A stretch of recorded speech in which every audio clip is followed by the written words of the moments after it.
Hey, it's Jordan with Status Coup. Another day and week in the books of the Democratic Party having a meltdown over Cornel West exercising democracy and running for president as a Green Party candidate. This time, a piece in CNN and Newsweek pushing out continued propaganda and lies and fear-mongering that we're going to have to continue to debunk here at Status Coup. Let's take a look. You have headline, Democrats' worries bubble up over Cornel West's Green Party run as Biden campaign takes a hands-off approach. CNN needed count them, three reporters for this one. Cornel West is such a threat, requires three. And I would argue the Biden campaign is not really taking a hands-off approach, because who the hell do you think are the sources for all these stories coming from Politico, CNN, the New York Times, the Washington Post about the grave Democratic Party freakout? You think it's the tooth fairy? I would venture to guess it's the Biden campaign and White House. I'm not going to read the whole nauseating spiel, but we'll get to the important parts here. But his decision to run on a ballot line, which Democrats blame for spoiling both the 2000 and 2016 elections, when Green Party presidential nominees drew enough votes to help give Republicans key states in the Electoral College, has made his candidacy a running source of angst, and increasingly a topic of private conversations among multiple Democratic leaders nationally and in battleground states. Again, as if it's just well-known fact, they continue to lie that Ralph Nader and Jill Stein were the determining factors that peeled off votes, costing Al Gore the election, costing Hillary Clinton the election in 2016. We've done video after video debunking that, providing data, particularly in 2016, showing that even if Jill Stein and Gary Johnson were not on the ballot, Hillary Clinton still would have lost because she did not have enough Electoral College votes, even without them, to win 2 out of the 3 key Rust Belt states, Michigan and Pennsylvania. So even if she won 1 out of the 3, Wisconsin, Pennsylvania, Michigan, she would have only tied in 2 of those states. So check out my previous video on that, which means Trump would have still beat her in the Electoral College. We've already gone through very meticulously the lie that Ralph Nader cost Al Gore the election. It was the Supreme Court, and Al Gore actually won the election. But I digress. It gets a little more spicy as we go. Quote, "This is going to sneak up on people," said David Axelrod, who put out a tweet a week or 2 ago about how this is risky business. Cornel West running. Democrats better pay attention. Now he's saying this is going to sneak up on people, the former Obama advisor who helped Obama win election and re-election, and then served at his White House, helping Obama move to the right and water down every promise that he made. Axelrod continues, "I don't know why alarm bells aren't going off now, and they should be at a steady drumbeat from now until the election." Hey, Colin, you mind playing some alarm bells for us so we can get the mood going? Emergency. Oh, Emergency. that's scary. That's scary. Emergency. So David Axelrod wonders why the alarm bells aren't going off as we speak. He's not worried about why the alarm bells are not going off, as polls that I'm about to show you about with Biden losing support among black voters, not because of Cornel West, but because of Biden. Biden losing support among young voters, not because of Cornel West, but because of Biden. You don't hear pieces about David Axelrod saying, "I don't know why we're sitting on our hands here doing nothing. I don't know why alarm bells aren't going off," when it just shows the voters in key demographic groups that the Democrats need are running away from Biden and losing confidence in Biden. They're not worried about that if there is no third choice. They're only worried about it if there is a third choice. You see how that works? They don't have to actually worry about doing anything for people if there is no other choice. There are no sirens blaring, but top Democrats in swing states have taken notice. Quote, "We should be concerned. I don't think time's necessarily on our side. The longer these things hang out there, the worse it tends to get." The longer these things hang out there, the worse it tends to get. What are these things? You have like a bad toenail or something, toenail hanging is, this a disease or something that if you don't treat it right away, it gets worse and worse and worse.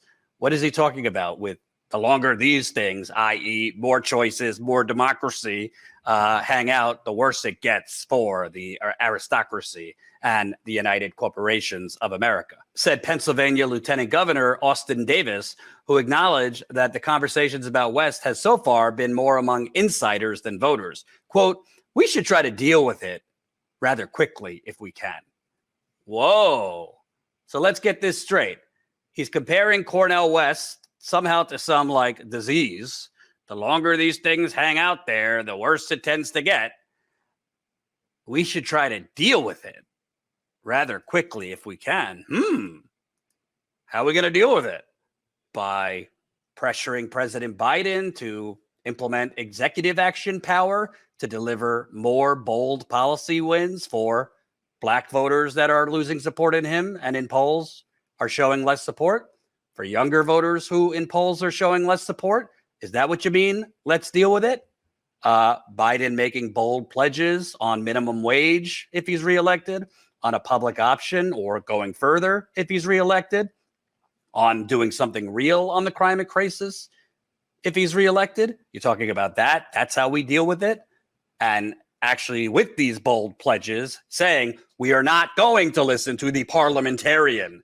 We will not have any excuses. You reelect us and a Democratic House and Senate, we are going to deliver no excuses. Not that I would really believe it, but he could at least fake it. Is that what the Pennsylvania Lieutenant Governor means, Austin Davis, when he says, quote, we should try to deal with it rather quickly if we can? I don't think that's what he means. I think he means we got to deal with it. You know what I'm saying? This is why I said a lot of people were all Dem exit versus Dem enter, thinking that was the most important thing. And I always said, you do what you want, but please have no illusions that if you just leave the Democratic Party and run as a Green Party candidate, that if a Green candidate or any third party candidate got enough traction, that suddenly it wouldn't be rigged because you're not running in the Democratic primary. I don't care if you're running as a Democrat, a green, a purple, a yellow, doesn't really matter. If you get traction, if you pose an actual threat to the Democratic Party winning again, they'll find a way to rig it against you, whether it's in the state courts and their friendly judges or board of elections trying to get you thrown off the ballot, invalidating your signatures, burying you with legal fees for a third party candidate that doesn't have the money to combat with enough lawyers, et cetera, et cetera. They'll find a way to try to rig it. And don't think if Cornel West doesn't start getting some traction, getting on more ballots, showing momentum in his campaign, that the Democratic Party ain't going to try to rig it. Just like the Republican Party would if they felt a libertarian candidate was going to screw them. And then we have Newsweek, who released some polling that, according to them, headline, Cornel West's chances of ruining Biden's reelection, according to the polls. So do you understand the framing? They're continuing the push, even without data that supports it in the past. Again, Jill Stein, by the numbers, it wasn't the difference in Hillary Clinton winning or losing her voters. Them making the assumption that most of these voters for Jill Stein or Ralph Nader would have just went over to Al Gore or Hillary Clinton is not backed up by data, is not backed up by polls and surveys of those third-party voters who said they just wouldn't have voted. But here you have Newsweek with the totally preposterous framing, Cornel West's chances of ruining Biden's reelection. Here's the polls. Well, let's see what polls they're talking about. According to polling numbers published on Friday by Race to the White House, Biden has his largest lead over Trump since January. Race to the White House, which tracks polling by analyzing a wide range of surveys from reputable pollsters, reported that Biden leads Trump 44.1% to 42.2%. On January 20th, Biden polled 43.6 to Trump's 41.5. Well, it's hard to say if this is an average of a bunch of the polls. If Biden's largest lead is 2 percentage points, which is the margin of error in most polls, margin of error could be anywhere. Good polls could be anywhere between 2 to 3%. That's basically a tie. Echelon Insights polled 1,020 voters from June 26th to 29th about a hypothetical matchup between Trump, Biden, and West. The results showed that voters narrowly preferred Trump over Biden. West amassed 4% of the vote in the general election, whereas the poll showed Trump and Biden receiving 43 and 42% respectively. So Trump beating Biden by 1 percentage point, and West has 4 percentage points. So Newsweek says West threatens to pull votes away from Biden with his small but substantial impact. Republican strategist Mark Weaver told Newsweek that West will likely pull votes from Biden rather than Trump due to West's affinity with black voters and voters under age 40. Quote, "This is very dangerous for Joe Biden because the group West polls from are traditional Democrat groups, and that spells real trouble for Joe Biden," Weaver said. To make a true impact, West must make it onto ballots in every state. One of the biggest challenges facing the Green Party as candidates must meet certain requirements to be added. Weaver said that West's chances of skewing the election in Trump's favor are higher if West makes it to the debate stage, especially if Biden doesn't debate. So when the Echelon Insights poll found that in what it called key battleground states, Trump's lead over Biden was even larger, with the poll showing Trump receiving 48% of the vote compared to Biden's 40% and West's 3%. Well, by all the media's own framing, which is total BS, West wouldn't make a difference here because Trump is leading in the key battleground states, Biden by 8 points, which that's why you should have the alarm bells going off, David Axelrod. So if Trump's beating Biden by 8 points and West is only getting 3 points, percentage points in those battleground states, well, give Biden every one of those 3 percentage points. Trump still wins, according to the corporate media's own framing. The problem is, as we have outlined here and debunked, is their framing is bullshit. There's no data to back it up. It doesn't make any sense. Why?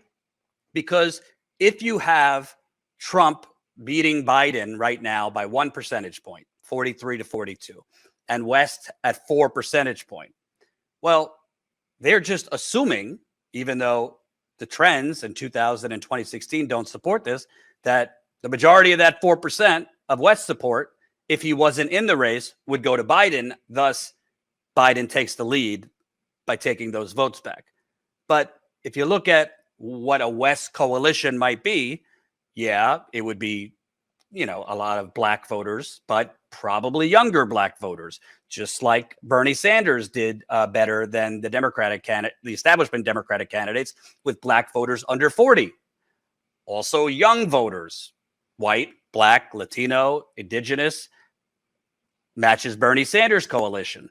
Well, if Cornel West is not in the race, all these outlets are just assuming those young voters, those black voters, because older black voters would tend to stick with Joe Biden. Not all of them, but the majority, older voters in general, would tend to stick with Joe Biden. Not all of them, but the majority. Well, should we just assume that all of these younger people or younger black voters or Cornel West coalition or people who don't vote, that tend not to vote, that might be open to a candidate actually talking about poverty, talking about poor people, talking about the working class, that they're suddenly going to vote for the first time for Biden, or that young people or young black voters are going to, if Cornel West isn't a choice, they're just going to hold their nose again and come out for Biden? Well, not according to the numbers that have come out over the last few months before even Cornel West announced he was running. This is from CNN in April. A few weeks ago, Gallup released results comparing Biden's approval rating since October with the first 6 months of his administration. Much attention has been paid to his 20-plus point drop with young adults and Hispanics. Far less noted was that Biden's approval rating among black adults stood at a mere 67%. That was down 20 points from 87% at the beginning of his presidency, which was fairly in line with the percentage of black voters who backed him in 2020. To put this in context, Obama's approval rating with black adults never dropped below 75%. Averaged across time, it always stayed safely above 80%. Perhaps it was that fact. It was the fact that Biden's approval rating with black adults remains high when compared with other groups, that the 20-point decline didn't get much notice. Regardless, the Gallup poll is hardly alone. One most recent CNN poll on the subject found Biden's approval with black adults was 69%. It stood at 74% with black voters. Then you have young voters are getting less likely to identify as Democrats.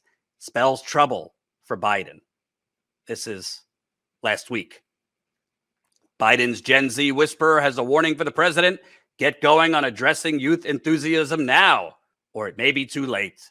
John Della Volpe, one of the Biden 2020 campaign pollsters, has issued these admonitions in briefings with the president's reelection team and in conversations with top White House aides. Having analyzed youth voter data for more than 2 decades, he told West Wing Playbook that voters under 30 today are less likely to identify as Democrats compared to spring 2019, more consider themselves independents, and fewer see politics as a, quote, meaningful way to create change. So forget Cornel West for a second. Forget any third-party candidate for a second. Hillary Clinton in 2016, she got 5% less black voters than Obama got in 2012. Hillary Clinton in 2016 got 6% less Latinos than Obama got in 2012. Hillary Clinton got 6% less age 18 to 29 than Obama got in 2012. So it wasn't Jill Stein. She had depressed turnout among black voters, Latino voters, and young voters compared to Obama just 4 years before them. The polls we're seeing now, where Biden is losing support among black voters before Cornel West jumped in. He's losing support among young voters who, by the way, bailed out the Democratic Party in the midterms. They came out much higher numbers than were expected. He's losing support among young voters before Cornel West announced he was running. So all of this corporate media propaganda is just assuming that if Cornel West dropped out tomorrow, these voters, the black voters that are moving away from Biden, the young people, will just hold their nose again and vote for Biden if it means Trump. Well, a lot of them didn't hold their nose and vote for Hillary Clinton. A lot of them did hold their nose and vote for Biden in 2020, particularly because of Trump's horrible management of COVID. But the alarm bells David Axelrod is talking about don't seem to be, hey, Biden, you want to get these black voters back that are moving away from you? You want to get these young voters back who are moving away from you? Do something. Take executive action. Climate, healthcare, jobs, the economy, minimum wage. Deal with the lawsuits later. That's not the alarm bells they're talking about. Take action. Push bold policy through. Make bold pledges and promise you will not have excuses like the parliamentarian. We're not hearing that. It's, we got to do something about Cornel West. As of now, I don't see any evidence those voters and those numbers that have dipped for Biden are coming out for him, even in a head-to-head between Biden and Trump.